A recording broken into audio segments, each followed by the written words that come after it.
Hello friends, நேத்திக்கு எங்கள் வீட்டிலேருந்து கடைக்கு போய் ஸ்நாக்ஸ் எல்லாம் வாங்கிட்டு வந்தாங்க. சரி, என்னென்ன வாங்கிட்டு வந்திருக்காங்கன்னு பார்க்கலான்னு பிரித்தேன் பாருங்கள். தேன் மிட்டாய் வாங்கிட்டு வந்திருந்தாங்க. அப்பா, எவ்வளோ நாளாச்சு பார்த்து அப்படின்னு சொல்லிட்டு தேன் மிட்டாய் லபக்கம் தூக்கிட்டேங்க. தூக்கிட்டு போய் இதை வேலையாக பிரித்து சாப்பிட்ணும் அப்படின்னு சொல்லிட்டு வேலையாக கொண்டு போய் கட் பண்ணுறக்கு ஆரம்பிச்சிட்டேங்க.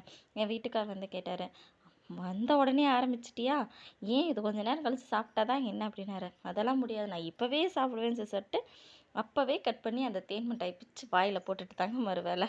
எனக்கு அவ்வளோ பிடிக்கும் அந்த தேன் மிட்டாய். பார்த்தே ஆனால் ரொம்ப வருஷம் ஆச்சு. நான் இந்த தேன் மிட்டாய் என் கண்ணுக்கே கிடைக்கிறதில்ல. அது ஏன்னு எனக்கு தெரியறது இல்லைங்க. உங்களில் யார் யாருக்கெல்லாம் இந்த தேன் மிட்டாய் ரொம்ப பிடிக்கும் அப்படிங்கிறத கமெண்டில் சொல்லுங்கள். நானும் தெரிஞ்சுக்கிறேன் என் இனம் யாரெல்லாம் இருக்கிறீங்க அப்படின்னு சொல்லிட்டு. சின்ன வயசில் பாட்டி அதிகமாக இந்த தேன் மிட்டாய், சுக்கு மிட்டாய் இதெல்லாம் தாங்க விரும்பி வாங்கி தருவாங்க. நான் மற்ற மிட்டாயெல்லாம் கேட்டால் என்ன சொல்லுவாங்கன்னா, பல்லு சொத்தை விழுந்துரும்பாங்க. இது சாப்பிட்டா சொத்தை விழுகாதான்னு கேட்காதீங்க, தெரியும்.